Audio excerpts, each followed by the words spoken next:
What's up, Met fans? Welcome back. Talking Mets with Rob. How's everybody doing? Back live streaming, not in a playoff game, but we are going to talk about our New York Mets 2021 roster. Keep them or dump them. The first ever keep them or dump them segment on Talking Mets with Rob. So I want to welcome everybody to my channel. If you're new to the channel, don't forget to hit on that like button, hit on that subscribe button, everybody. I will be with you until we go through the entire roster that are either free agents or are on the roster but might not be back on the Mets roster. So we're going to go through the entire roster. We're going to see if we want to keep them or we want to dump them.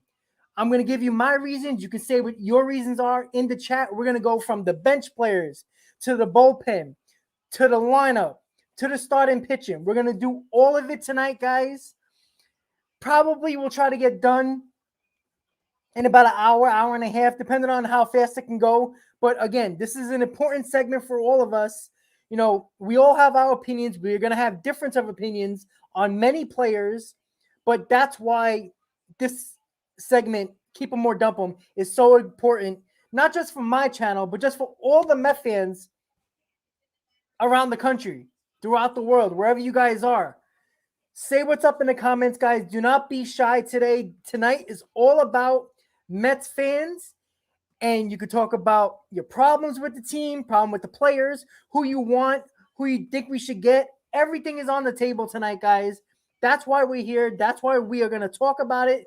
Going through the 2021 roster, we are going to start off with the bench players that are free agents, and then we're going to trickle down into the lineup, the bullpen, and so on and so forth. So say what's up in the comments, guys. I really do appreciate everybody tuning in. Haven't been live a lot lately, but obviously the Mets aren't playing. You know, it's fun doing the playoff games, but again, it's not as much fun if the Mets were involved. But again, it's the offseason for our beloved New York Mets. So we have nothing else to talk about except president of baseball operations candidates keep on falling by the wayside. GM starting to fall by the wayside, and a few rumors and news about managers that are possibly going to be candidates to be interviewed. So there's a lot to talk about. But before we get into the Keep 'em or Dump 'em segment, I want to talk a little bit about the president of baseball operations and the situation the Mets are keep on finding themselves in. So I'm going to look at the comments really quick just to make sure nobody's saying anything at the moment. But all right, guys. So everybody, and you see it with Fox making jokes with Ken Rosenthal and David Ortiz last night about, the Mets wanted to speak to David Ortiz about the president of baseball operations, and Fox didn't give him the right to speak to them, the permission, blah, blah, blah. But this is not as much of a Mets problem as it is a baseball problem. In any other league, you're allowed, as long as the person who wants to be interviewed or wants to leave or at least wants to get interviewed by another team, you see this in the NFL a lot. The team doesn't have to give the person permission to talk to a team when it comes to an executive, a coach, whatever. The problem with Major League Baseball, and I think that has to change, and hopefully it's in a collective bargaining agreement, is most of these managers, coaches, front office executives, all those guys have to have the right to talk to whoever they want to. Yes, they're under contract, but they should easily be able to break their contract when it comes to getting a higher position. And with David Stearns, I guess I understand it because he kind of has a similar role. But at the end of the day, we also have to look into the fact that we have to wonder why teams are not giving permission. Is it because that guy that they're going to give permission to is that good? Or people just want to troll the Mets and piss off the Mets, and owners don't like Steve Cohen, that they keep on doing this. Theo Epstein basically said no right away. Billy Beane took himself out of the running. Now, we don't know the reason for that. He made a couple of quotes about, it's not his time, whatever it is. He likes Oakland, whatever. But it seems like that Billy Beane probably heard from his owner that he wasn't going to get permission to talk to the Mets. The same thing with the Brewers and David Stern. the same reason over and over again. So we're going to get the Burns of the world. We're going to get other guys in other organizations that are probably not well-known names, but they are respected within their organizations. There's a lot of problems with this right now, and I can't really blame the Mets on this situation, because if the teams don't give permissions to talk to these guys, the Mets can only do so much. Now, I think the Mets, what they should have done was actually speak to people they should have been able to speak to a month ago. But again, Sandy Alderson, every day that goes by, Sandy Alderson has more and more control over player acquisitions. We're already hearing about Javier Baez, and Andy Martino talked about he is actually gonna try to talk and negotiate a contract with the Mets early. So that means Sandy Alderson is going to be involved in that negotiations. And that's not what we want to do. We don't want Sandy involved in this situation anymore. That was the whole thing that they were talking about. They don't want Sandy involved in player acquisitions anymore, out of the baseball side of the business and just being the president and working on the business end. Now that the president of baseball operations is totally up in the air, it's looking like the Mets are going to pivot to at least a GM. So, and the problem with that is, if Sandy Alderson chooses the GM, no matter who it is, if it's a big name or no name type of person, Sandy Alderson might actually make player decisions before a GM comes in that might not have the same philosophy as Sandy Alderson, who might not like the players that Sandy Alderson either signed or traded for or whichever. So that's the problem right there.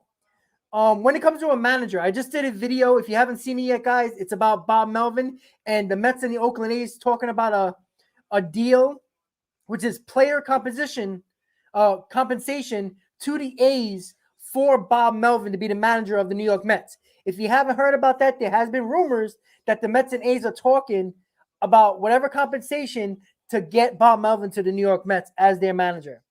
And if you go and watch my video, I'll give you a lot of reasons why it's a bad idea for the Mets to do that. And why are they trying to go all out for Bob Melvin? It's all in that video, so check that out when you get a chance. But this live stream is all about keep them or dump them, guys. So I want to say what's up to everybody who's in the live stream right now. We got 9 viewers right now. I hope everybody enjoys this live stream. It's going to be a fun live stream. A lot of disagreement is going to happen tonight, and that's a guarantee. You might believe one player should be here or not, should be keeping them instead of dumping them. I might have another opinion about that.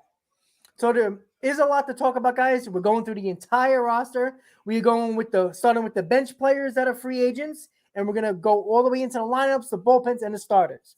So once again, guys, don't forget to please hit on that like button. If you're new to the channel, say what's up in the chat and hit on that subscribe button, everybody. Thank you for tuning in. Talking Mets and Rob, keep them or dump them. All right, guys. So here we go. We're going to get started in the keep them or dump them segment of the live stream.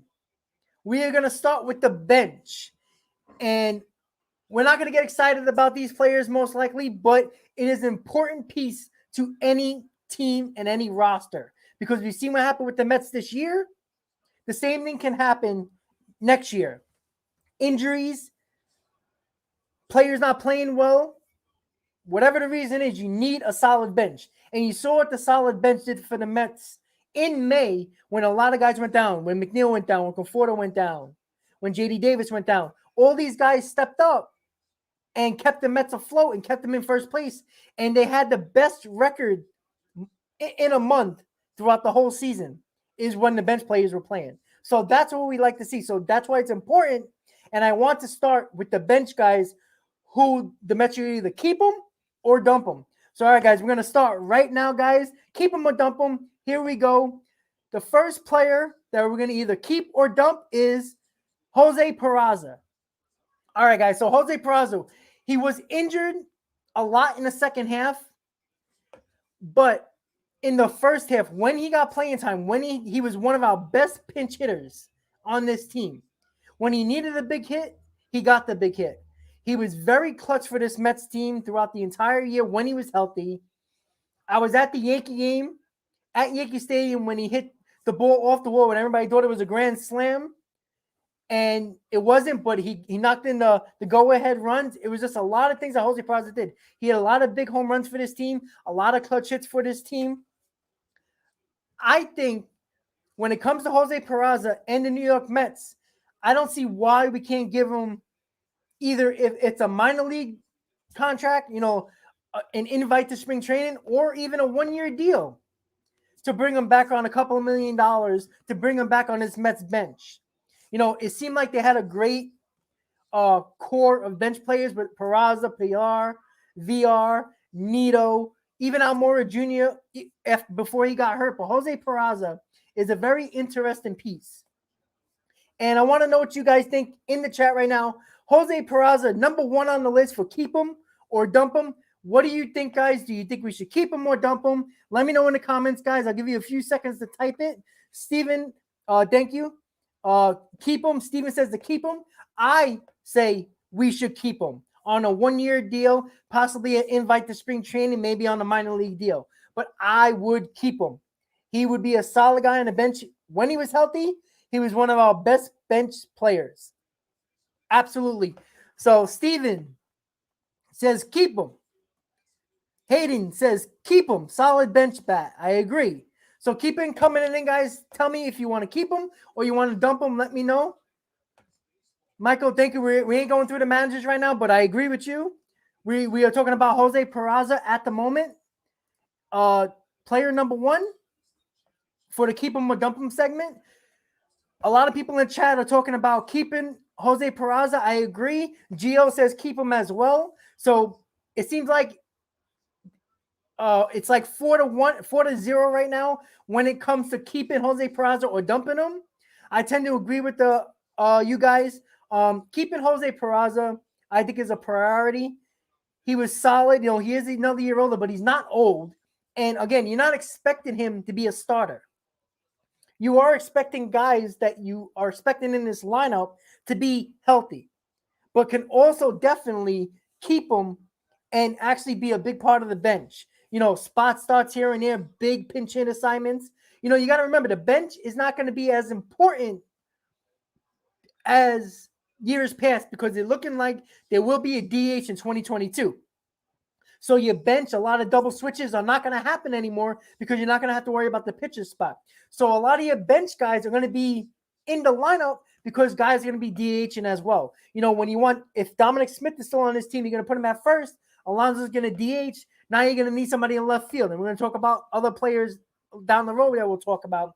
But you also have to remember, you can have bench players now that can start a lot of games if they want to DH. What about Nelson Cruz? Guys like that. So there's a lot of Roberto, Stoney, Elijah. We all got it seems like everybody's in agreement with Jose Peraza is to keep him.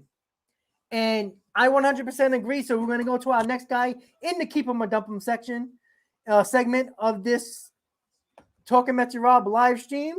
We're going to go next with, let me type it in so we get it on the board right here. And he was a fan favorite after he got hit in the face, and that is Kevin Pillar, guys. Do you want to keep him or do you want to dump him? This is a very interesting situation with Kevin Pillar. He struggled a lot at times, and he also played very well at times. Obviously, taking that ball into the face and basically coming back a week and a half later and continuing to play at a high level was another bench piece that is absolutely kept this team afloat in May and early parts of June when we had all those injuries. Another guy just like Jose Peraza. Now, you can say Gerald already put it in the comments, dump Pillar. That's a possibility. I tend to want to keep Pillar, but I am 50-50 on the fence with this one because he is another year older. But you also have to take into the fact that he was a very good defensive player, but he did struggle with catching balls at times as well. So it's really interesting to think about with Kevin Pillar. Like everybody was on board with keeping Jose Peraza, but not keeping Kevin Pillar. I see it in the comments right now. So guys, 3 people so far. Let's see, 1, 2, about 2 people so far already said dump Kevin Pillar. I want to ask you, why do you want to keep Jose PERAZA but dump Kevin Pillar? I want to know what you think. Let me know in the comments and we'll discuss it. I'm 50-50 on this one, so either way I'm okay with, but I am leaning towards dumping Kevin Pillar only because he's another year older. He looked like later in the year he started to slow down a little bit, and I also think that he is not the same field that he was a couple of years ago, and that's not going to be good for the New York Mets. So, in my opinion, I think we should dump Kevin Pillar. It's just really impossible, to see Kevin Pillar on this team in 2022. And it sucks because he was one of the guys, like I was saying before, who kept this team afloat in May. And Roberto also said to dump him. So we got a lot of people saying dump him. And it's a possibility that Kevin Pillar will not be back with the New York Mets. So Hayden made a good point in the chat just now. I want to bring it up right now. Khalil Lee. Now, he actually really got better in AAA when he started to play more. It finally felt like he found his offense. He found his bat. But the one thing I worry about, and I want to discuss this with you guys, what Hayden just said about Khalil Lee. I don't know if the Mets want to keep Khalil Lee up and leave him on the bench. He's not going to play every day, most likely. And now you're going to have a young kid that's not going to play every day get spot starts. And I don't know if that's going to be good for a young player, especially like Khalil Lee.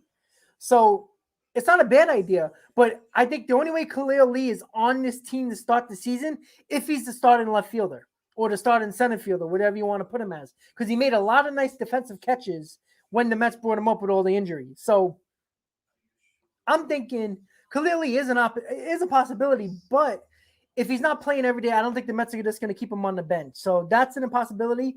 But going back to Kevin Pillar, keep him or dump him. It seems like a lot of people in this chat wants to dump Kevin Pillar and not keep him. So that's a little bit surprising because he was a fan favorite. People liked him. People enjoyed him. He was a hard-nosed player, and that's about it. But again, we have to look into the fact that can he be a big piece off the bench when we need him for defensive replacement, for pinch hitting, not really any double switches anymore with the DH probably coming around. So it is what it is at this point. But Kevin Pillar, it seems like all the votes led to dumping Kevin Pillar. So I tend to agree with that. So far we got Jose PERAZA keep, Kevin Pillar dump. So that is the first two guys so far. We're going to go to the next guy that is very well known and definitely who played the entire year, who is very, very popular with the fans. And we're going to do that right now. Who are we going to keep him or are we going to dump him, guys? Here we go. Player number 3, Jonathan Villar. Obviously, I did a video about this about a week, 4 or 5 days ago, regarding specifically that the Mets and Jonathan Villar from a source from a Latino newspaper in New York that is very close to Jonathan Villar, stating that the Mets and Villar are talking about a short-term deal, whatever that is. It might be a 1-year deal, might be a 2-year deal for a little bit of money to bring him back. And I probably think, I haven't looked at the chat yet, but it's pretty good that people want to keep Kevin Pillar. I'm sorry, Jonathan Villar. I'm sorry about that. So with Jonathan Villar, guys, the people are popping up in the chat right now. Keep. I tend to agree. I think Jonathan Villar is the perfect guy to want on his bench. It's specifically for a situation that JD Davis fell into, where he was injured the entire year. When he came back, he wasn't playing well. And guess what? Jonathan Villar got playing time at short, at second, at third. He played everywhere in the infield except for first base. And his bat was very big too. He struggled at times, but he was basically unstoppable for 2 weeks at a time in September.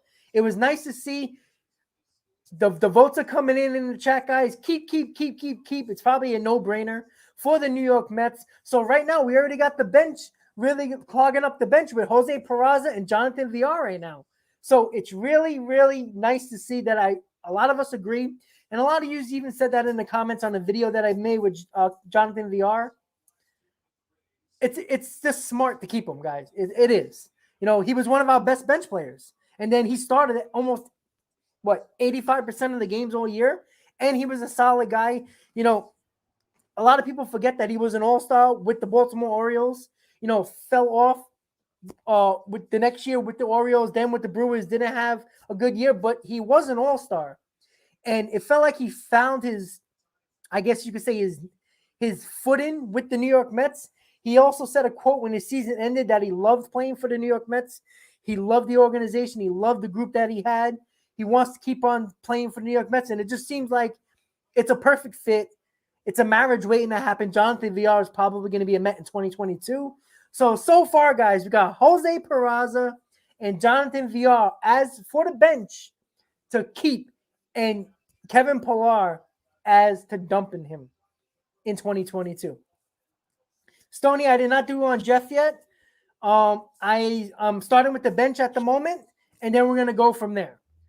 So far, Pillar is the only one out of the three to dump. And I see Michael just said Pillar for the depths. Oh, I understand that, but I think people feel that Pillar is just another year older. Is not going to help us as much defensively. His bat really struggled down the stretch, and it's not something the Mets really need to look into at this point. We talked about Jose Peraza. He had a lot of clutch hits, played well before he got hurt. And Jonathan Villar, it seems like it's a no-brainer. So Jonathan Villar, Jose Peraza to keep, and Kevin Pillar to dump. All right, guys. So we're going to keep on going. I'm going to start picking more guys off the list. That's basically the entire bench that is really known. So we're going to go right into the bullpen. We know a couple of guys are free agents that one is a fan favorite, one used to be a fan favorite, and now people can't stand, but we're going to get into that. The first guy we're going to talk about, let me type it in really quick. It's going to be a fun, interesting conversation with this one. All right, guys, so the next guy for the keep him a dumb. Oh, sorry. Hold on one second. I keep on messing this up, but that's okay. We're live, right?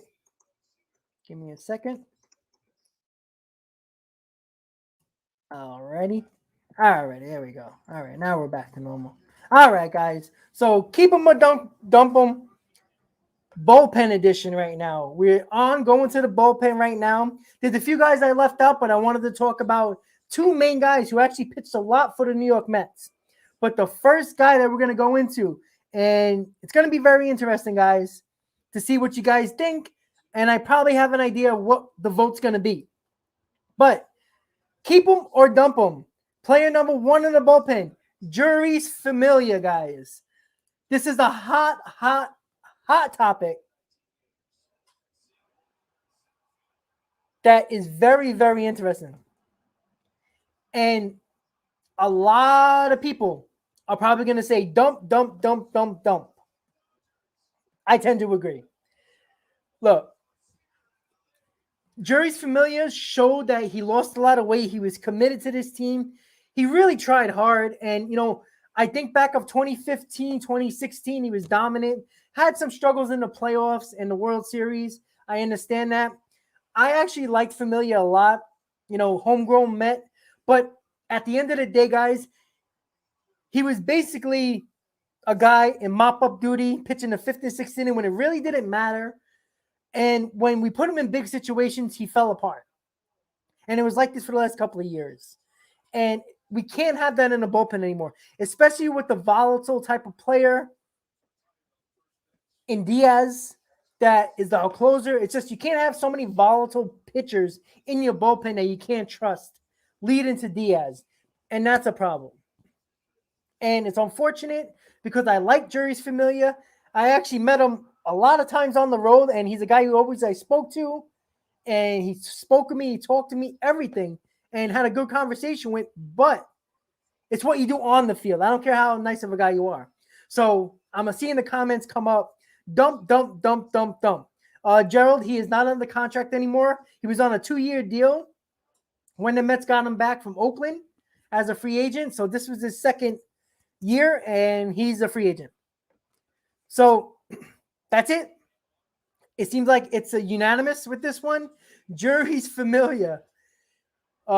Keep him or dump him. And it's pretty obvious that everybody wants to dump him.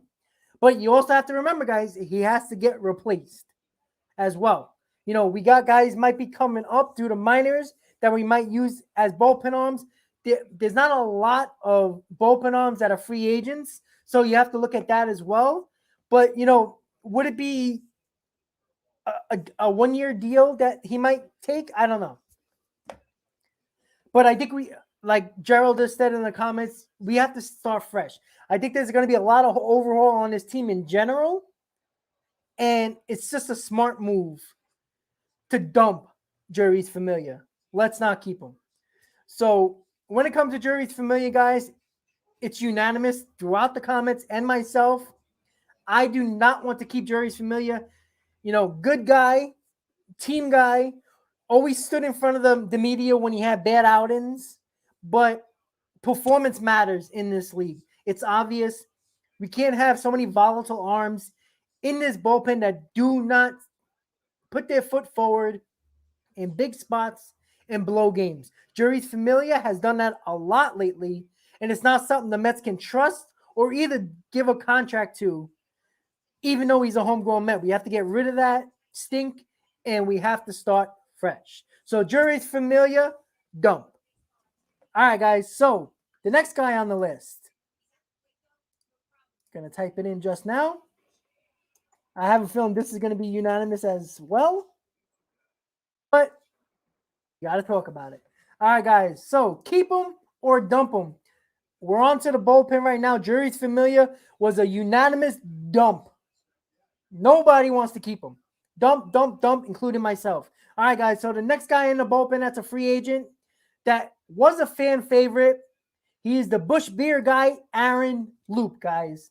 Some people talked about it in the comments already, but let's be honest, guys. This is a no-brainer. Anybody wants to dump him in the comments? Guys, you're not paying attention. He had under a 1 ERA throughout the whole year. He stayed healthy. He was our best pitcher in the bullpen. It's a must keep. You got to keep him, guys. No doubt about it. The Mets better do everything they can, and they got to do it quickly.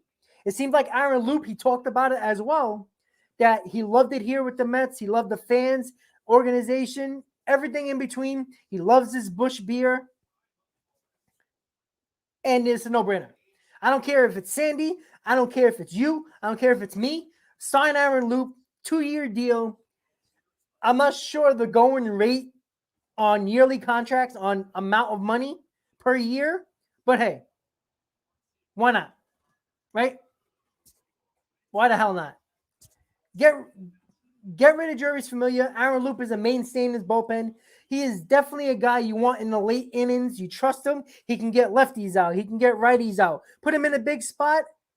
He can get it done. It's just that simple. It's very simple. It's probably one of the most easier keep him or dump him situations that the Mets would have.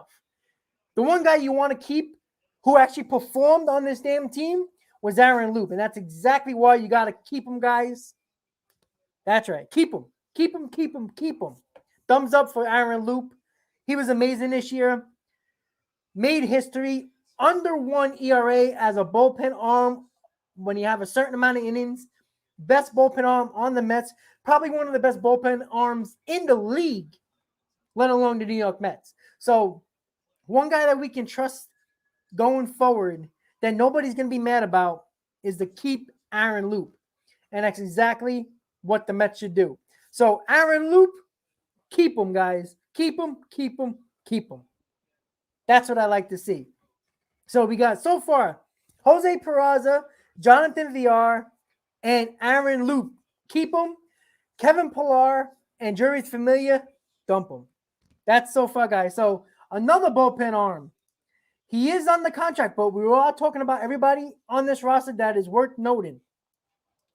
And somebody already put it in the chat. And it's important to know, should you keep him or should you dump him, guys? So keep him or dump him. Social media extraordinaire. No, it's not me. Just messing with you guys. We know him as a guy who is on social media. He has his own live streams all the time, and that is Trevor May, guys. Now, Trevor May had his moments. Oh, Gerald. Yeah, sure. I'm sorry. So Aaron Loup is a free agent. So everybody that I spoke about so far, from PERAZA, PERAZA, VILLAR, Familia, and Loup, are all free agents. So, like I said, I'm going through the free agents of the Mets first, and then we're going to talk about. I wanted to talk about Trevor May because somebody brought it up in the comments, so it just makes sense. He is on the contract for 1 more year. It was a 2-year deal that the Mets gave him, so he is under contract. But it's just a matter of, do the Mets keep him or do you dump him? In my opinion, I think you have to keep him. He showed an electric arm. He showed some grit, but he did give up a lot of big home runs. And that's a problem. And, Gerald May is still on the Mets. He still has a 1 year left on his contract. But I think Trevor May, it's a little keep and give. There's a couple of people that says dump him or keep him.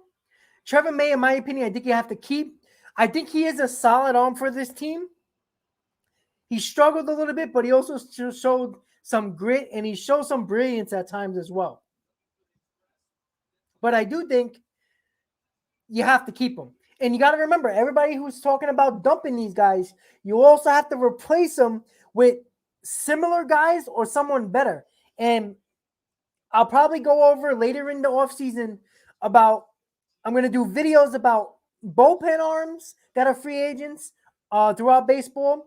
We're going to go through the free agent list on every position, basically, from catcher, first base, second base, third base, shortstop, left field, right field, center field, bullpen, starter. I'm going to do all the videos throughout the offseason. So we'll get into the bulk of that later on. But when it comes to Trevor May, and this is exclusively about the player, it's not about who we can get or who we can trade for. It's about this guy right here. Because it's important to remember, guys, that just because you want to get rid of a guy like Trevor May or a guy like Jeurys Familia, you have to replace him. That's somebody that might not be as good or could be worse as well. And there's a lot of players that we can talk about later on in free agency in the offseason that I will get to in videos down the road. But specifically with this player, it seems like some people want to keep him in the chat. Some people want to dump him. In my opinion, I think you have to keep Trevor May because there's not a lot of solid arms that just had bad seasons. And Trevor May had a bad season. There's no doubt about it. He was not good. He had flashes of brilliance, but most of it was bad. But when he was with the Twins, he was solid. He was one of their best bullpen arms. And at the time, I thought it was a solid signing by the Mets when they got Trevor May. And I'm not going to lie to you guys. I didn't know much about Trevor May when the Mets first signed him in the offseason. I had to do my research, see what watch him on YouTube, what pitches he thrown, what was his ERA throughout the last couple of years with the Twins, all that. So I'm not going to tell you that I knew about him very well. I heard of him, but I never actually paid attention to him because he played in Minnesota. But in my opinion, guys, keep him. That's my opinion. I saw a lot of dump him. But again, it's going to be up in the air with Trevor May because he is a solid arm. He just had a bad year with the Mets. And I think he's on the contract. Maybe you probably won't be able to get something for him in a trade unless you package him with somebody else. But I think it's a smart move to keep Trevor May because you never know what you're going to get. If you lose a guy like Trevor May and you sign him to replace him, you never know if that guy's going to be worse or on the same level as Trevor May. So, in my opinion, guys, Trevor May keep. So we are going to the next guy. He is also a guy who came late on the Mets, who wasn't eligible to be on the postseason roster if the Mets made it. And some people said it in the comments already. But do you want to keep him or dump him? And that is Brad Hand. During the offseason, I wanted him. Everybody wanted him. And it's just that simple, guys. Brad Hand is a big dump him for me. He was absolutely terrible after he left Washington. He went to Toronto. They thought he was going to get a big piece in that bullpen. He was absolutely atrocious. He had over an 8 ERA with the Toronto Blue Jays. They released him while they were trying to make the playoff run in the AL East. They were like, what the hell is wrong with this guy? They dumped him. The Mets, for some odd reason, waited until after September 1st, where he wasn't eligible to pitch in the postseason. Now, granted, the Mets' playoff hopes are probably gone at that point, even though they had a chance with the Cardinals in the early parts of September to make a run for the wild card. But the Mets decided to get him after September 1st, which made him useless even if he pitched well for us. So what else is new? The Mets kind of messed that up. But Brad Hand was absolutely awful, guys. I mean, it was a joke with Brad Hand. I mean, I wanted him in the offseason. I thought he would have been a big pickup, that lefty, because I don't think they were going to, when Justin Wilson went to the Yankees, Brad Hand was the guy I wanted. But let's be honest, guys, he was absolutely terrible for Toronto, terrible for the Mets. He was okay with the Washington Nationals. But let's be honest, guys, he didn't want to come here in the first place. And it didn't seem like he wanted to get traded to Toronto. It seemed like with his bad attitude that he had, he just didn't want to be involved with any team he didn't want to go to. And he went to Toronto, and probably nobody wanted to go across the border to play at the moment, even though they had a very good team in Toronto. But in my opinion, guys, dump Brad Hand. He's not worth it. Don't even bother. Let him become a free agent. If he does well elsewhere, you just have to deal with it. But in my opinion, guys, dump Brad Hand. The next guy, and this is going to be another fiery conversation that some might say keep him, some might say dump him. And this is a guy who I think the Mets have to get rid of. But it's going to be hard to get rid of him. And who do you want? You want to keep him or you want to dump him, guys? And that is none other than our closer, Edwin Diaz. Now, when it comes to Edwin Diaz, he has electric stuff. When he has his location of his pitches, he is untouchable. But when he is not locating his pitches and he's wild, he walks the ballpark. He can get hit very easily, gives up a ton of home runs, and it seems like he has a problem in big situations where he gets his mind all messed up and he forgets how to pitch and be a closer. It's absolutely crazy to me.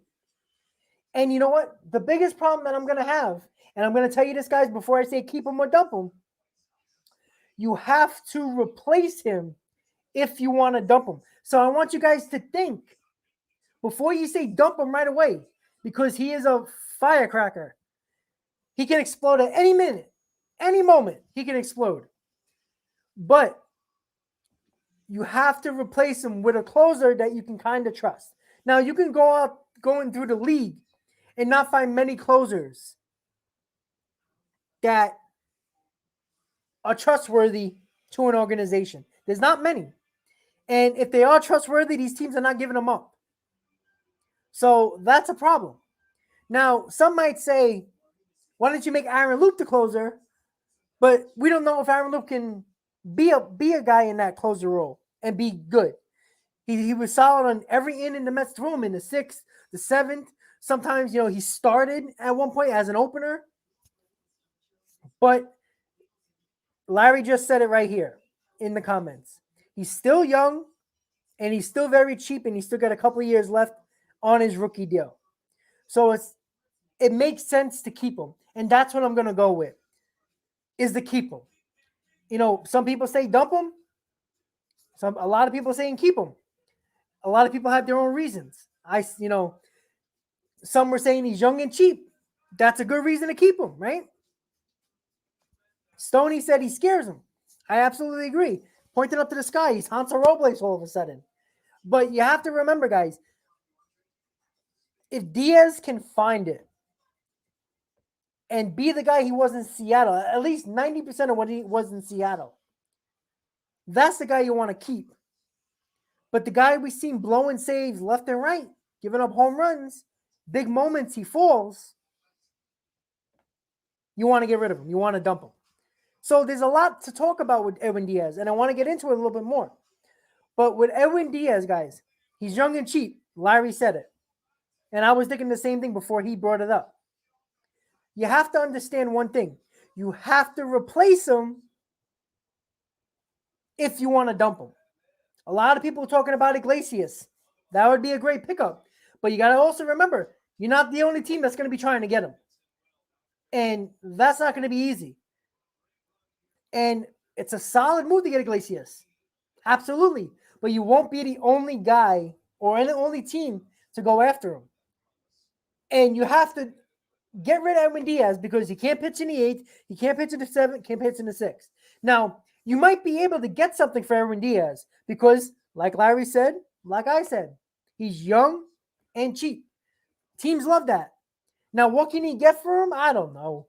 Maybe you can get a solid, I don't know. Honestly, I have no idea. But Edwin Diaz, if somehow he can find this is going to be his 3rd year with the Mets. Maybe it's time. I think this is going to be his last year to prove that he can pitch in New York with Edwin Diaz. So in my opinion, guys, keep Edwin Diaz. That's my opinion. That is my keep him or dump him with Edwin Diaz. Keep him, keep him, keep him. And I just think they have to work on his location. You know, I watched so many freaking videos after 2019 when the Mets got him, what he was doing in Seattle.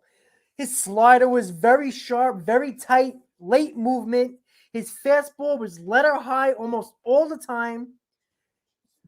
Batters couldn't touch him.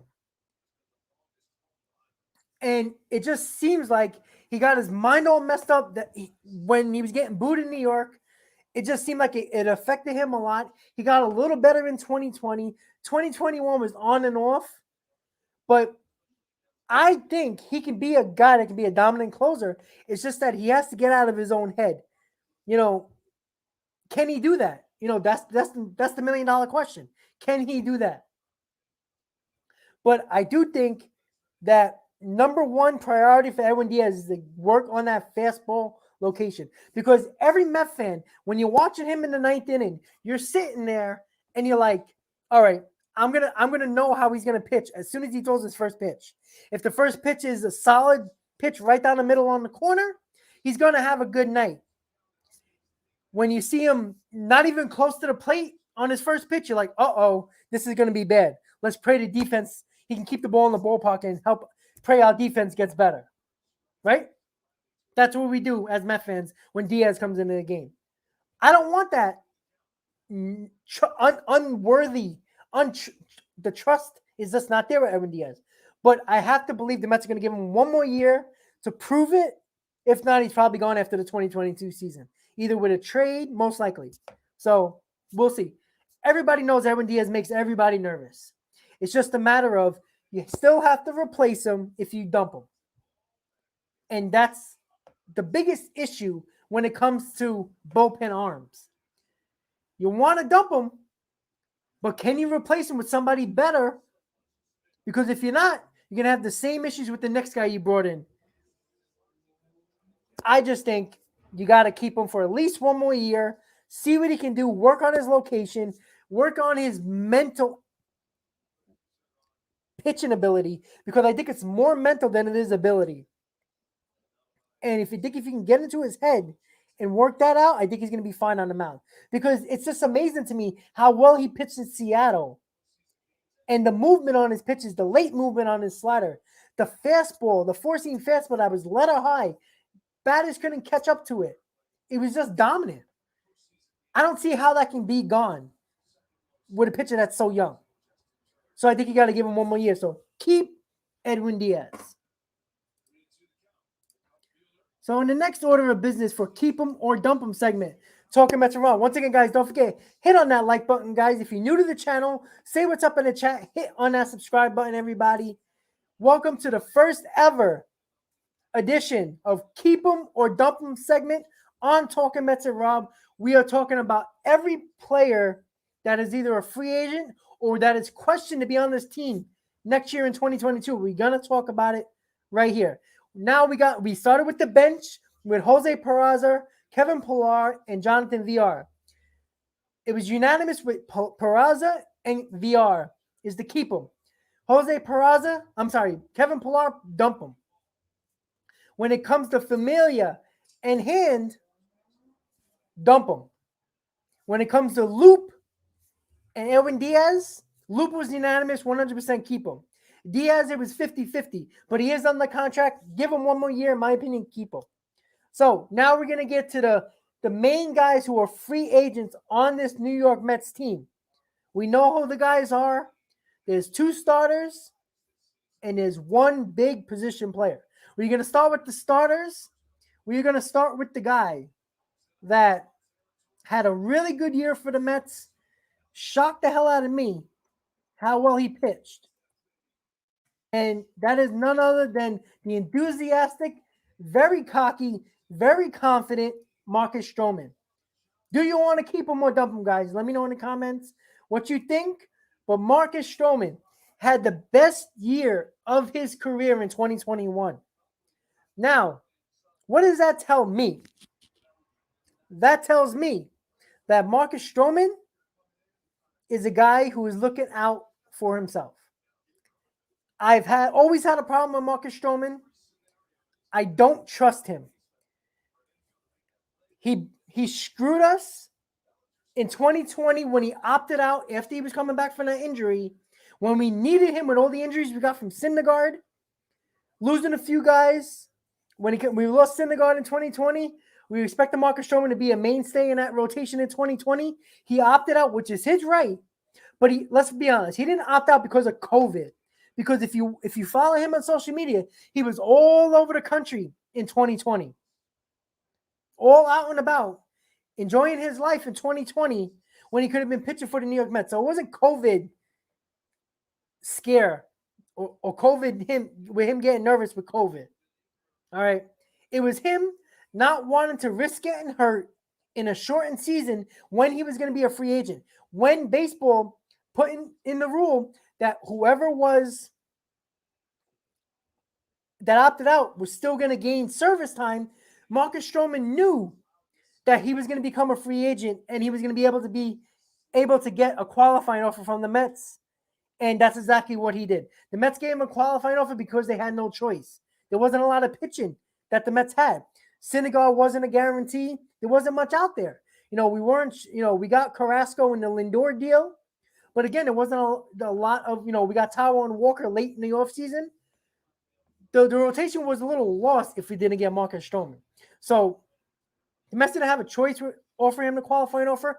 Obviously, Marcus Stroman was going to take it because there was no way he was going to get a contract worth even close to that much per year. So he was obviously going to take that deal. So he did a strategic move on his basically making himself the guarantee to get a qualifying offer from the Mets. $19.5 million. He took that right away. No way he was going to get more than that per year from any team.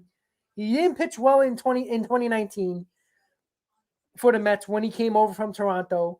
So, in my opinion, guys, Marcus Stroman had his best year of his career in 2021 in a contract year. That always scares me. And the reason why I am 50-50 on this situation to keep him or dump him is because I don't know what the Mets pitching situation is going to be. We don't know about DeGrom and his injury. We don't know if the Mets and Syndergaard are going to work out a deal. There's not much out there. Right now we got Carrasco, we got Taijuan Walker, we got Tyler McGill. We don't know about David Peterson and his injury status. I don't know. But can you trust that Marcus Stroman is going to have a year like he did in 2021 or close to that? Because I can't trust that. And that's a big problem for me. And what Marcus Stroman is probably going to be asking for is a 4, 5, or 6 year deal worth $100 to $130 million. And I don't know if the Mets are going to go that far, guys. That's the problem. And I'm not giving no more than 4 years to Marcus Stroman No more than $100 million. Any more than that, he can go somewhere else. But there will be competition for Marcus Stroman. There's a few teams in the NL East that needs a couple of pitchers. Why wouldn't the Phillies go after him? Why wouldn't the Braves go after him? Why wouldn't the New York Yankees go after him? They have no rotation after Gerrit Cole. Why wouldn't the Yankees try to go all out for Marcus Stroman? There's a lot of teams that are going to go after Marcus Stroman. So that's always going to raise his price a little bit more. Are you willing to go 5 or 6 years for Marcus Stroman, 125 to 140 million? I wouldn't do that, guys. I'm sorry.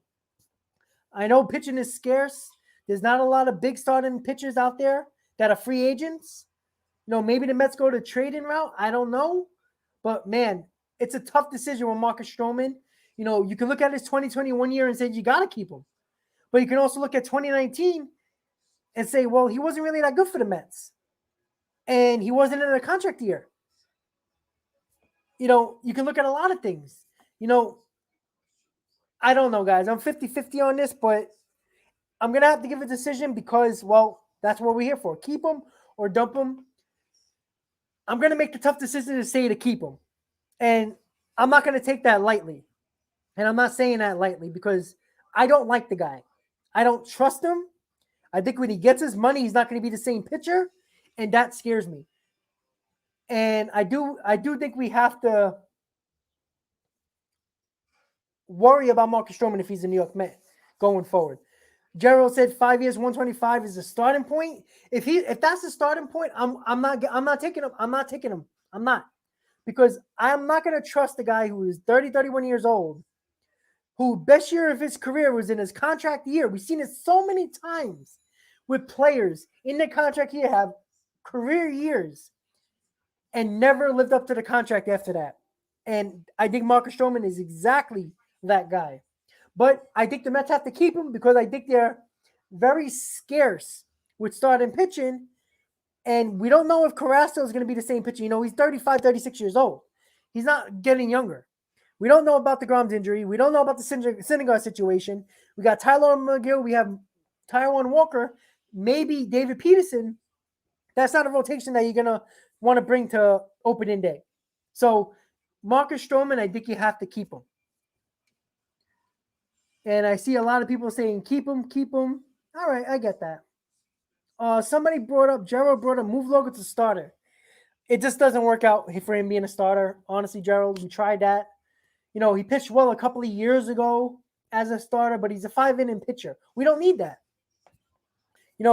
He's more valuable in the bullpen for us. Coming back from injury, he had a lot of injuries this year, so Lugo wasn't the same as he usually is. I think he's the perfect bullpen guy, even though he wants to be a starter. The Mets tried that experiment twice, and it just doesn't work out for me. I think you got to put Lugo in the bullpen and leave him there. But Marcus Stroman, in my opinion, it's tough, but I think you have to keep him. And that was the reasons I gave you earlier. So we're going to go to the next guy that we talk about. We already spoke about a little bit with the Marcus Stroman situation. And that is Thor, Noah Syndergaard. Keep him or dump him, guys. So Noah Syndergaard. All right, guys. So he pitched the last couple of games to see what he pitched. 3 innings, 2 innings in 2021 when he was supposed to come back in like July. Big disappointment, but I do think Noah Syndergaard is going to bounce back. I think he's going to be able to throw his curveball and his slider in spring training when he gets to that point. And I think he's going to be full go when it comes time to the season. So I think the Mets and Noah Syndergaard, they're going to work on a deal. No doubt about it. I think it's a no-brainer with Noah Syndergaard to keep him. You're going to get him for the cheap. The qualifying offer, I think the Mets are going to offer it to him, but I think they're going to work out a contract that might be a 2-3 year deal for, maybe around $10 to $12 million, where you can keep him for a couple of years. He's still very young, and it just makes sense. But the Mets are going to probably not offer him the qualifying offer only because they're going to work out a deal with Noah Syndergaard. I think that's a guarantee. Noah Syndergaard talked about he wants to be a Met. He has no problem talking to the Mets about a contract. So I think the Mets and Noah Syndergaard is going to be a match made in heaven. I think they're going to work out a contract, probably a 2 or 3 year deal. because I don't think the Mets want to give him a qualifying offer that's worth almost $20 million.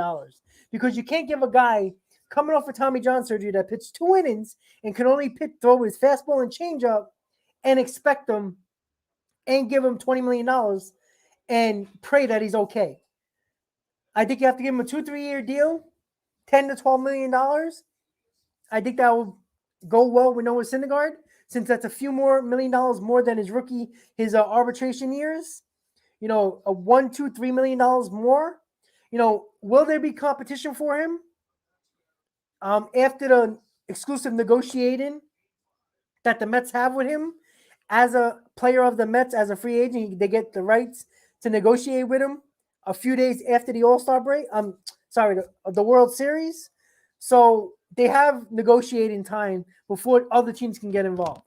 So I think the Mets don't want to get to that point and we'll work out a deal with Noah Syndergaard. So in my opinion, it looks like everybody in the chat says keep him. I agree with that. It's very simple. It's not a lot to talk about. Just hopefully Noah Syndergaard can come back, throw all his pitches. He didn't throw his slider or his curveball, only fastball and changeup when he came back. That's worrisome. But if he can come back and throw his slider and his curveball and his elbow holds up, he's going to be a very good pitcher for this team. And let's be honest, he's needed. Not a lot of starting pitchers on the market, guys. The two big names besides Gossman of the Giants that are free agents is Noah Syndergaard and Marcus Stroman, and the Mets guys. So the Mets have exclusive rights with Marcus Stroman and Noah Syndergaard, but I feel like Marcus Stroman is not going to talk to the Mets in that window that the Mets could talk to him about a contract. Noah Syndergaard, I think it's obvious that he wants to be here. So during those negotiating window, the Mets and Noah Syndergaard probably work out a deal. But Noah Syndergaard, keep him, guys. All right. Here we go. Now we're going to go to other guys. One guy that's a free agent that we're going to talk about right now had a really bad year in a contract year. Homegrown Met. Are you going to keep him or are you going to dump him, guys? And that is none other than Michael Conforto. With Michael Conforto, guys, this is going to be another volatile conversation. A lot of comments. It's probably going to be 50-50 with a lot of you guys. Very streaky player. When he's hot, he's untouchable for 2 weeks. When he's cold, he's terrible for 2 weeks. But last year was a big wake-up sign for a lot of Met fans. Before the season, people were talking about signing Michael Conforto to a contract extension. It's really tough because I think Michael Conforto could be an all-star type player. Bat 260, 270, 25 home runs to 30 home runs, 90 RBIs, 85, 90 RBIs. But what the hell happened to him in 2021? Was it the pressure of the contract over his head? Possibly. But, man, I was so ready for Michael Conforto to have a big year where the Mets would have no choice but to give him a big contract. He looked amazing, in the 2020 season. But, again, if you watch me from the beginning of this channel when it started, the 60-game season, I take that with a grain of salt with every player, good or bad. If they had bad years or good years, I didn't really take it as they had a great year or they had a bad year. But when you have a full season like Michael Conforto did in 2021, yes, trickle in a few injuries, but he wasn't good all year. And it's frustrating as a Met fan because I felt like the Mets dropped the ball in the offseason, not signing or negotiating with Michael Conforto to a contract extension. Now, it would have looked really bad if he had a bad year and the Mets gave him a 5-year deal worth $100+ million. But I don't know. Now, before we even get to a contract extension or long-term deal, will you give Michael Conforto, offer him the qualifying offer? Because there's a pretty good chance with Boris as his agent, he's going to decline the qualifying offer. But there is a chance he might take it, knowing that he had such a bad year in 2021. maybe he would do a Marcus Stroman and take the qualifying offer and have a prove me type of year, a show me type of deal. So it's tough. But if I have to go with just my gut, I would say you have to dump him. And the reason for that is because there's two guys that are free agents that I think can be a better fit for this Mets team. Even though I love Michael Conforto, a homegrown Met, was a big part of this team in 2015 and 2016 when we were in the World Series and the playoffs. He really turned me off this year. And it really has me thinking, will the pressure of a new contract make him play as bad as he did in 2021? And that's rough. I think the Mets are going to give him a qualifying offer only because it does make sense, because you can get a draft pick when he signs elsewhere. And let's be honest, he will sign elsewhere. Somebody will take him. Let's just hope it's not a team in our division. Because let's be honest, with Eddie Rosario and Jorge Soler, and Eddie Rosario on the Braves, who's going to be a free agent, I wouldn't be surprised, guys, if the Braves make a run at Michael Conforto. So, you got to look at that. But I think the Mets are going to give him a qualifying offer. He's probably going to decline it. And the Mets get a draft pick. I don't know if he's going to be back. I don't know. It's so up in the air at this point. We don't really know what the Mets are doing because they have no front office. So, a guy that they bring in, for front office position of president of baseball ops or GM might love Michael Conforto. I don't know. But, yep, Gerald, like I was saying, there's two guys, Castellanos and Chris Bryant, that can easily fit into right field with no problem. And I would trust them more than Michael Conforto. Everybody knows I love Chris Bryant. That's the guy I wanted during the trade deadline, during the offseason. The Mets dropped the ball both times. They could have easily got Chris Bryant and Javier Baez in a deal for Pete Crow Armstrong and another player. But that's about it. And I don't think Michael Conforto is going to be a part of this team. So in my opinion, guys, dump Michael Conforto. It seems like it's unanimous throughout the chat. It's a dump Michael Conforto, and it's unfortunate because he's the homegrown Met, but he hasn't performed. He did not perform this year, and it was terrible. It hurt this team badly, but then again, everybody had bad years on this team for the most part. But Castellanos is probably going to opt out, and I'll do videos down the road in the offseason about that. But when it comes to Michael Conforto and just the player, we're only talking about the Mets and the player that we're speaking about. Not about other guys at the moment that is not on this team. Michael Conforto, based on my opinion, is the dump him, guys. And it seems like it's unanimous in the chat. Homegrown talent, Michael Conforto, might not be a Met in 2022. And that's actually very unfortunate because I thought he was going to be a career Met, and it's sad to see. But when you don't perform, you do not deserve to be on this damn team. Just my opinion, guys. All right, guys, so we're going to the next couple of guys now that are not free agents, but we're talked about the entire second half about, can we keep these guys or should we get rid of them in a trade? The first guy that we're going to talk about is a member of the Cookie Club, J.D. Davis. All right, guys, when it comes to J.D. Davis, I thought he was going to be a big bat for us. But if you follow this channel from day one with J.D. Davis, I kept on saying, you got to get rid of this guy. You got to get a real third baseman in here. A guy who is under contract with this Mets team for another 2 years. He is young and he's cheap. He wasn't healthy this year. Now, he got hit in the hand in Philadelphia in the opening series in 2021. That affected him in the entire year. Gerald, he's never healthy. He was healthy in 2019. He was one of the big bats in this lineup.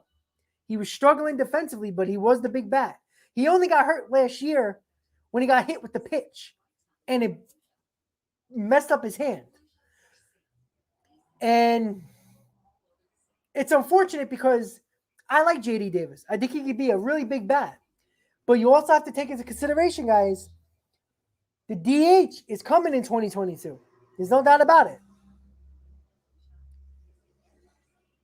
JD Davis would be the perfect DH guy on this team. But if that hand is not healthy and he didn't perform, he didn't even hit this year when he actually played, that's a problem because he can't play defense. And I'm on the fence because I think he could be a good DH, but we don't know how he's going to come back from this hand injury, even though he's having surgery. It was a major problem for him the whole year. If he comes back 100% healthy, maybe he could be a good DH. But in my opinion, guys, it looks like it's very unanimous in the chat to dump him. In my opinion, guys, I think you have to dump JD Davis, put him in a trade, package him with somebody, get something, maybe a starter, maybe a position player. I don't know. Whatever you want to do. But he's on the contract, so you're going to have to trade him. Can you find a suitor? I don't know. But you have to dump him based on performance, even though there was an injury involved, guys. It has to be known that JD Davis, if you don't perform, you're not on the field, if you're injured, sooner or later, you have to move on from him. And I think you have to move on from one of the guys from the Cookie Club. JD Davis, dump him.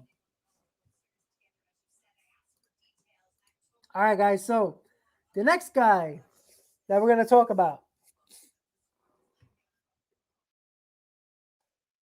is another guy on the Cookie Club, Dominic Smith. This, I have a feeling, is going to be 50-50 in the chat. But again, with 2020, we talked about it with Michael Conforto. Excuse me. Dominic Smith had a really solid 2020 in a shortened season. But he's not a good left fielder. He can't play first base because of Alonso. He doesn't play any other position. His bat is very worrisome in 2021. He didn't hit at all. But just as some people are talking about in the comments, there is a DH coming. But he didn't hit in 2021.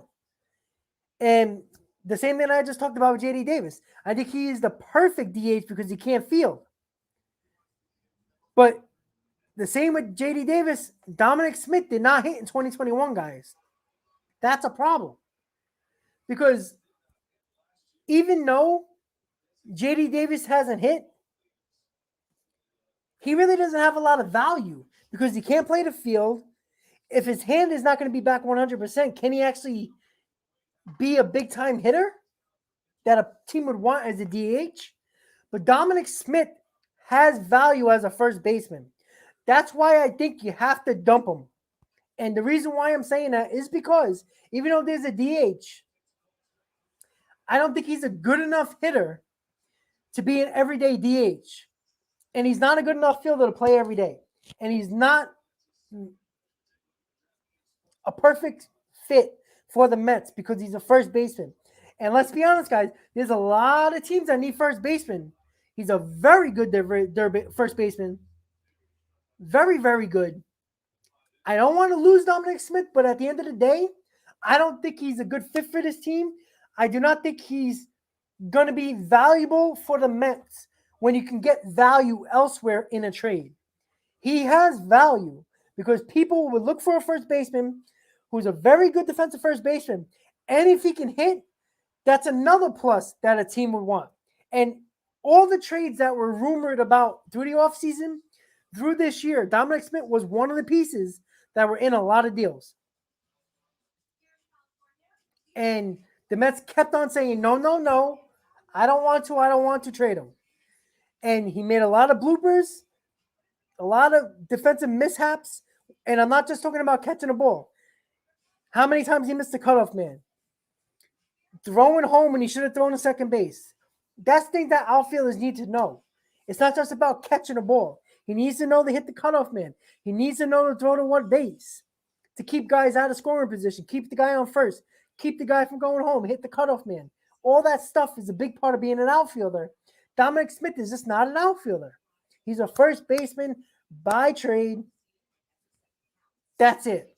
The Mets have to stop with putting guys out of position because 9 out of 10 times it does not work.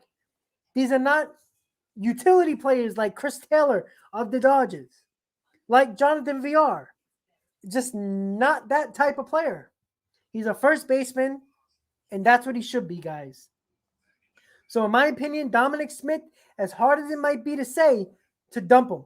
I think he has value in a trade, and if they can package him with somebody to get a nice piece, a starting pitcher or position player, you have to do it. Stop babying these guys. Stop holding these guys until they have no value, because that's when it hurts. We've seen it with the New York Yankees. Keeping Frazier around, keeping Andujar around, they have no value. They couldn't trade them. The same thing with the Mets. The Mets keep these guys for too long. They have no value, and the Mets either have to release them or trade them for basically a box of balls. So Dominic Smith, dump him, trade him, guys. One more guy that we're going to talk about that is probably another 50-50 split between keep him or dump him is none other than the flying squirrel, Jeff Mcneil. Another 50-50, I believe. I think this is going to be another 50-50 one, just like Dominic Smith. Jeff Mcneil. Obviously, a lot's going to depend if the Mets sign Javi Baez, because I don't think Jeff Mcneil is going to be a very good third baseman, and I don't think the Mets want Jeff McNeil at third base. So it really depends. Jeff McNeil is going to be on this team if Javier Baez is not signed. I have a pretty good feeling that Javier Baez is going to be signed by the New York Mets. So that means Jeff McNeil is probably out of the New York Mets. So that means Jeff McNeil, Dominic Smith, and J.D. Davis, 3 guys who started on this team in 19 and 20 and most of 2021 are going to be off this team in 2022. That's if you want to get rid of Jeff McNeil. But I don't think it's due to Mets want to keep Jeff McNeil. I think it's a matter of, can the Mets re-sign Javi Baez? Then Jeff McNeil's out. Now, do the Mets trade Jeff McNeil before they sign Javi Baez? Because if you sign Javi Baez before you trade Jeff McNeil value goes down a lot, because teams know you're going to have to get rid of him because you have Javi Baez as your second baseman. So the smart move is to trade Jeff McNeil before you can sign Javi Baez, because Jeff McNeil has a lot of value. I think a lot of teams, and you saw it with Seattle, all the trades that were talked about with the Cubs with Chris Bryant, Jeff McNeil was in every trade scenario. And the Mets basically did not want to let him go. Another thing that killed me about Sandy Alderson, he never pulled the plug. Never pulled the trigger on trades like this, and it just pissed me off. So Jeff McNeil, fate as the New York Mets second baseman or on the team in general, is if the Mets sign Javi Baez. I don't think it's about Jeff McNeil at this point. I don't think it's about as bad 2021. I think the Mets think he's going to hit for average again, 300 hitter. I think it all depends if the Mets sign Javi Baez. The smart move for the Mets, if they have a really good feeling that they're going to sign Javi Baez, they have to trade Jeff McNeil before they sign Javi Baez. Because you sign Javi Baez, Jeff McNeil value goes down. And every team's going to know it. And they're not going to give you shit for Jeff McNeil. So, if everything runs through with Dominic Smith, J.D. Davis, and Jeff McNeil to all dump them, you got to replace them. Okay, you may say Javier Baez would be replaced by Jeff McNeil will be replaced by Javier Baez. Fine. We have our second baseman. We have no third baseman. We have no left fielder. We know guys that are free agents that can play those positions. But look at the minor leagues. Mark Vientos and Brett Beatty are playing great in the minors and in winter ball. Mark Vientos might be the third baseman for the New York Mets. He might get an invite. He will get an invite to spring training. If he keeps on performing, he got promoted to AAA later in the year. Mark Vientos could be our third baseman, guys. Gerald, I don't want to hear about Ronnie Mauricio. I'm so sick of hearing about Ronnie Mauricio. The New York Mets told his faith with this organization when they signed Francisco Lindor. And I don't want to hear about playing him at second. I don't want to hear about playing him at third base.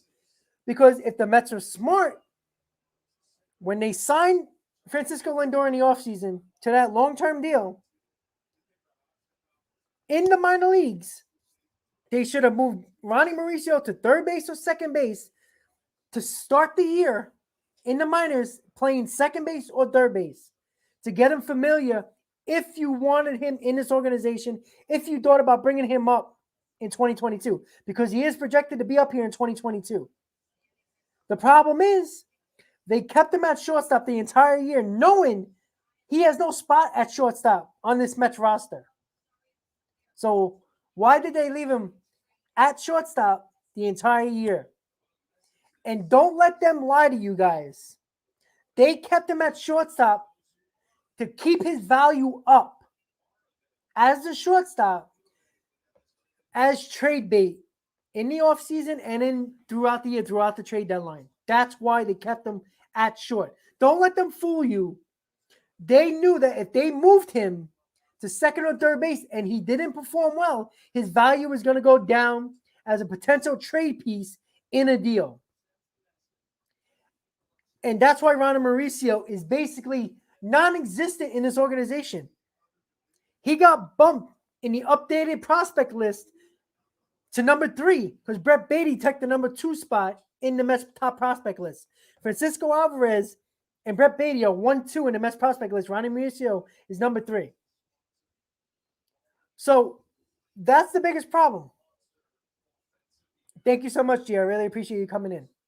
That's the problem with Ronnie Mauricio. So the Mets kind of made their bed with Ronnie Mauricio. And now he played very well in the minors this year. He was very good. But he's a shortstop. You can't bring him up and say, hey, Ronnie, play second, play third. This guy's going to go crazy bringing it up to the majors if you're going to throw him on one of those two positions because he ain't playing shortstop. But if you sign Javier Baez, now you only have one position, that's third base.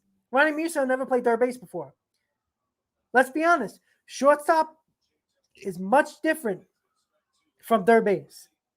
And you can say, well, Alex Rodriguez did it when he signed with the Yankees. Fine. But Alex Rodriguez should have been a Hall of Famer. Should be a Hall of Famer. We don't know what Ronnie Mauricio is going to be. We don't know if he can just move over to third base and be the great defensive player he is at shortstop. We don't know that. We don't know that. So I'm pretty sure that Vientos is going to get the nod at third base if the Mets don't get nobody at third base, which I'm fine with. 24-year-old guy, Vientos finally is spreading his wings in the minor leagues, showing them, great. But when it comes to Jeff McNeil, guys, Javier Baez is going to tell the fate of Jeff McNeil. If that doesn't happen with Javier Baez, I say to keep him. But right now, I think you have to dump him because I think the Mets are going to sign Javier Baez. So, guys, we went through the list. Before I get to the last guy that is going to be very confrontational, probably more confrontational than anybody we spoke about in this live stream. Jose Peraza, Jonathan Villar. This is the bench that we started with, guys. To keep them a dumping segment, we started with the bench. Peraza, Villar, and Pilar. It was unanimous keeping VILLAR, keeping PERAZA, dumping Kevin Pillar. When it came to the bullpen, Familia and Hand, dump. Loup, unanimously keep. Brad Hand, I said that, right? Yep. Trevor May was 50-50, but I said to keep him. When it came to the free agent starters, Marcus Stroman, Noah Syndergaard. I was hesitant to keep Syndergaard. Keep Stroman, but with the uncertainty of this Mets pitching staff, I think you have to keep Marcus Stroman. When it comes to Noah Syndergaard, I think he was unanimous in the chat. It's a guarantee with me. I think the Mets are not going to give a qualifying offer to Noah Syndergaard, but they're going to work out a 2 or 3 year deal with Noah Syndergaard, and that's a smart move. So I say keep Noah Syndergaard. When it comes to other guys like Michael Conforto, everybody seemed it was kind of iffy, but most of us said to dump Michael Conforto because you can't trust him. That simple. Edwin Diaz was 50-50. I say to keep him because it's hard to replace him. But some people said to dump him in the chat. When it came to Jeff McNeil, Dominic Smith, and JD Davis, it was almost unanimous to dump him. But reasons for each one of them are different. Jeff McNeil, his fate is going to be because of Javier Baez. Dominic Smith doesn't have a position. If he doesn't hit, it's pointless. So we say to dump him. JD Davis was hurt the entire year, but he's not a good fielder. And now JD Davis is basically useless. So we say to dump him. But last but not least, guys, and I'm going to type it in really quickly, and we'll talk about it. And a lot of people are not talking about it. I didn't see nobody talked about it in the chat. Keep them or dump them.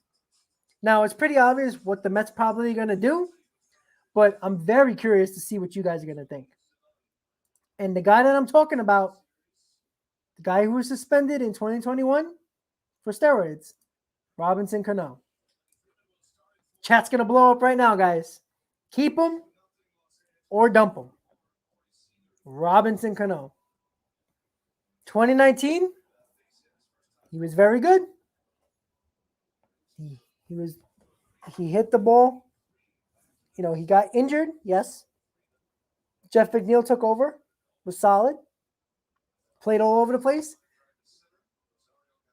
Tomas Nido is going to be back with this team. He's the bench backup guy. He's going to be there. And I like Tomas Nido. So, Robinson Cano, keep him or dump him, guys. We have a DH, most likely. I think Robinson Cano can still hit. If he's the everyday DH, I'm not going to be mad about it. But you are giving him $20+ million. Webbs, what's up? It's all good, man. We're almost done. We're down to our last guy, Robinson Cano. So I guess perfect timing, right? All right, guys. So Robinson Cano. A lot of people are talking. Luis, gone. Stoney, dump. Webbs, dump. Roberto, dump. Gerald says keep him because we owe him a lot of money. But again, the DH is going to be here in 2022. I think you can bring him back to spring training, see what he has. If he can still hit, fine. I put him as my everyday DH, guys. I'm sorry. Got to keep him. And I'm not worried about the money. I don't care about that. Steve Cohen is our owner. Money shouldn't be an issue. But he can't play second base every day. If the DH wasn't there, I say dump him. Release him, pay him the money, and get him out of here. But the DH, if it's in, Robinson Cano will be the perfect DH. I don't know if he can be a Nelson Cruz type of DH, but I sure as hell will actually love to try it. I would love to experiment, guys, with that. Because why the hell not? He did hit in 2020. He hit well. He was one of our best hitters in 2020. in a 60-game season. Take that with a grain of salt. I guess he was on steroids, but Robinson Cano is a natural hitter. It's just that simple. I just don't think he can play the field every day anymore at his age. If the DH is in, I think the Mets will keep him, see how he can do with spring training, if he can still hit, make him out DH early in the season. If he doesn't perform, figure it out, get rid of him, and that's it. So my opinion, guys, almost everybody said dump Robinson Cano in the chat. But the DH is a big possibility, guys. So I think Robinson Cano is going to be on this team only because the DH is coming in 2022.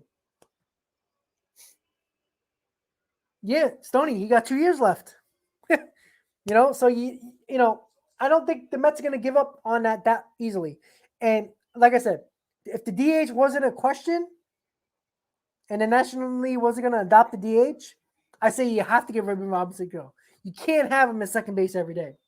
And then let's be honest, the Mets are looking like they're going to sign Javier Baez. So where's Cano going to play? Third base?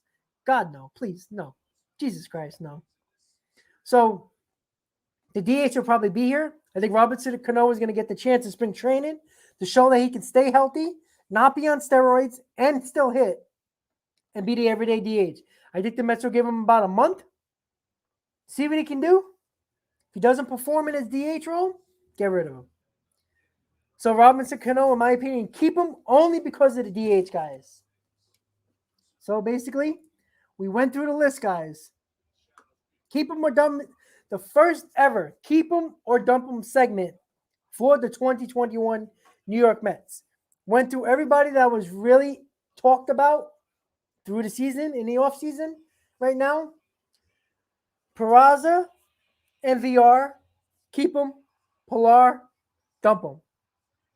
Jeurys, Familia, dump them. Brad Hand, dump them.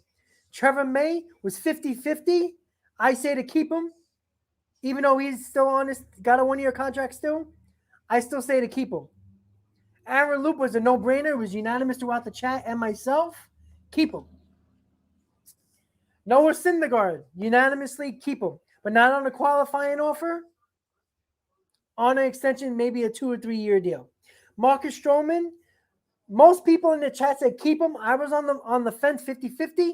But with the uncertainty of this Mets rotation, you have to try your best to sign Stroman, but it's not going to be easy because other teams are going to go after him, which is going to drive up the price. Michael Conforto, almost everybody in the chat said dump him. I also said to dump him because you can't trust him. There's other free agents out there that the Mets can go after. Castellanos, Bryant, that can fill that role. I would be happy with that. So dump Michael Conforto. Thomas, I just talked about Brad Hand, and we said to dump him. Dump. Diaz, there was a few people that said to dump him, a few people that said to keep him. The main reason why I say you have to keep him, because with that arm, it's hard to just get rid of, and he doesn't have a lot of value right now.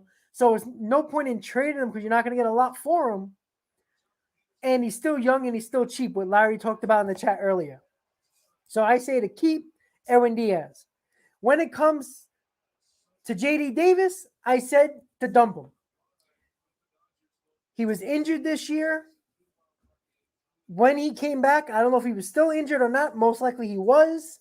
The bat didn't perform well. He didn't look good in 2020 either. I don't think he could be the everyday DH. He's definitely not a third baseman. He can't field. And that's about it with JD Davis. So I say to dump JD Davis. Dominic Smith, another one. Doesn't have a position on his team. He is not a left fielder. Not great defensively.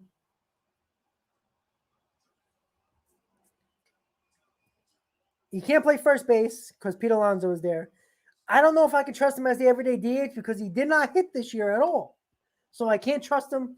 He is out. Dump him. Jeff McNeil. It's kind of hard to think that you would get rid of Jeff McNeil. But I think Javier Baez is going to tell a lot of where Jeff McNeil is going to be on this roster. Javier Baez is signed. Jeff McNeil is probably going to be gone. So he's probably going to go into a trade, package him with somebody to get somebody that we actually need that can perform on this team. That's unfortunate, but it is what it is. We just talked about Robinson Cano. $40 million left in his contract, 2 years left. Obviously, it's either release him or play him. Nobody's going to trade for him, obviously. He's going to take that contract. So with the DH, I say to keep him, see what he can do in spring training. Let's make sure he's clean with the steroids. If he can still hit in spring training, put him as the everyday third baseman on this Mets team. If he doesn't perform in the first month and a half, then you got to release him, fine. Bring somebody else up or get somebody that can actually perform in this team. So that was the first ever keep them or dump them segment on Talkin' Mets with Rob. I hope you guys enjoyed it. I'm going to look at the comments really quick. Somebody talked about Rich Hill. I mean, I didn't want to really bring him up because it's probably obvious that he's not going to be a Met. So I think he's just going to either retire or I don't think he's going to be a Met. It's just that simple. So I didn't think he was that big of a deal. Yeah, unfortunately, we're still playing Bobby Bo. That's okay. So let me look at the comments really quick.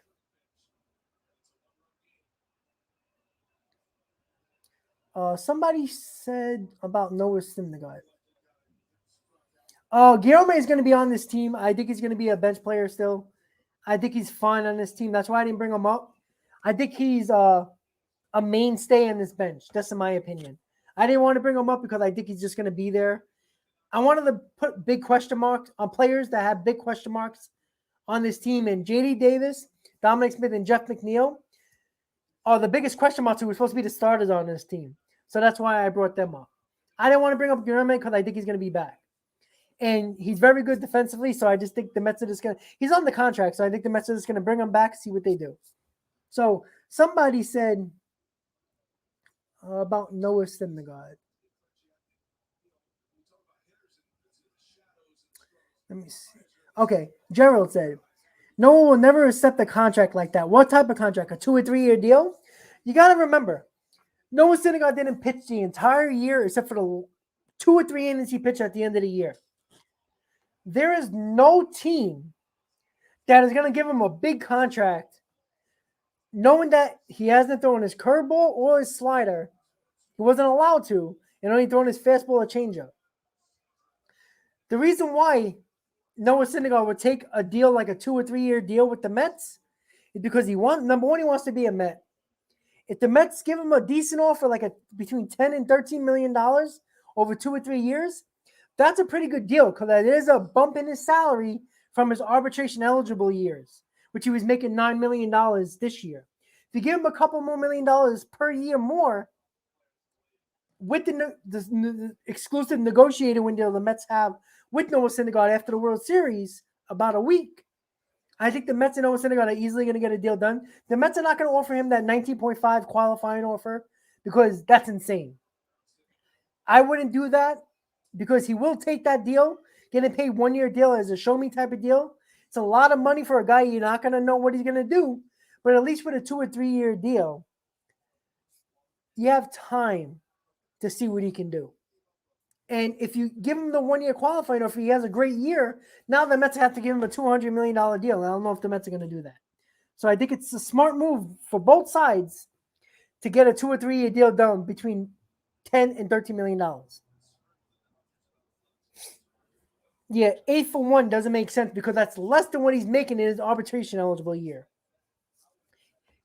You're not going to offer him a 1 year, $8 million deal because that's just embarrassing. He's not going to take that. He's going to give you the middle finger and go away.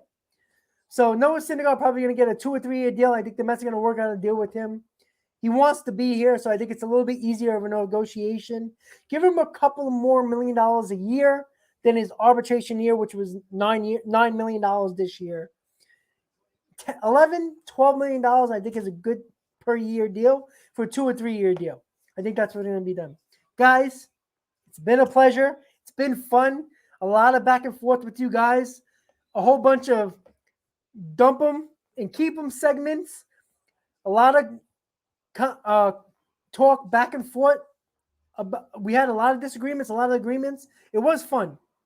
An hour and a half, which I thought was going to be about the amount of time when I actually planned this a little bit.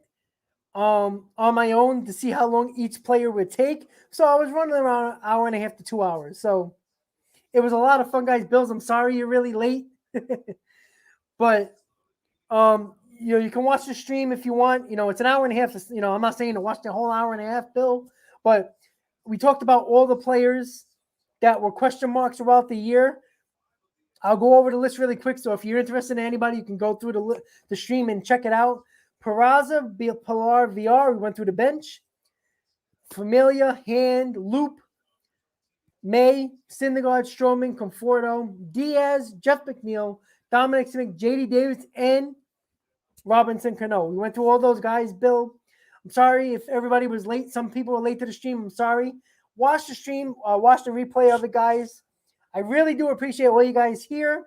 Don't forget, guys, please hit on that like button. Hit on that subscribe button, guys. Super Chat is live. If you want to donate to my channel, please do. There's no obligation to do so. I just want to let you know Super Chat is live. If you want to donate to the channel, please do. I really do appreciate it. This channel is only getting bigger, guys. I will see you throughout the offseason with more videos. Check out my latest video, guys, about Bob Melvin and the possible Mets compensation the Mets might give the Oakland Athletics for Bob Melvin. They were starting to talk a little bit. There was rumors about it that the Mets and Oakland A's are talking about compensation to give to Oakland for Bob Melvin. Watch that video, guys. It's very interesting. I give a lot of details onto why it's a bad idea for the Mets. So check that video out, guys. I really do appreciate everybody tuning in tonight, guys. Enjoy the MLB playoffs. The Dodgers and Braves are playing right now. I want to thank you guys for watching. Met fans, really do appreciate it. Hit on that like button. Hit on that subscribe button, guys. Really do appreciate it. And as always, Met fans, let's go Mets. See you next time. Talking Mets and Rob out. Have a good night, guys.